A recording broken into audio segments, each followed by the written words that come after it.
আমার খবর। আরজিকর কাণ্ড বর্ধমানের শক্তিগড়ে আদিবাসী তরুণীর নৃশংস হত্যার ঘটনার অপরাধে জড়িত অপরাধীদের তাড়াতাড়ি চিহ্নিতকরণ ও দোষীদের কঠিনতম শাস্তির দাবিতে জেলা শাসকের কাছে স্মারকলিপি দিলেন মূল নিবাসী ফ্রন্ট, এমপিআই, আইইউসি, আইএনএসএইচএফ এবং এপিআই। এদিন সংগঠনের কয়েকশো কর্মী সমর্থকদের নিয়ে জেলা শাসকের দপ্তর সুবিচারের দাবি জানিয়ে স্মারকলিপি জমা দেন জেলা শাসকের কাছে।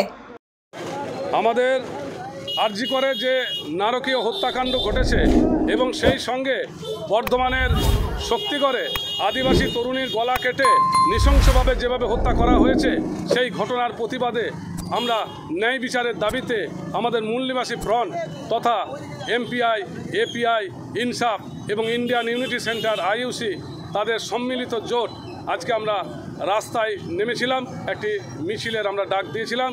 সেই মিছিল আমাদের নূতন বাসস্ট্যান্ড থেকে শুরু হলো। সেখান থেকে এসপি মোড় থেকে মসজিদ মোড় থেকে আমাদের ডিএম অফিসে আমাদের সেই মিছিল শেষ হলো এবং ডিএম সাহেবকে আমরা আমাদের ডেপুটেশন জমা করলাম। সিউড়ি থেকে সজল শেখের রিপোর্ট, আমার খবর, বীরভূম।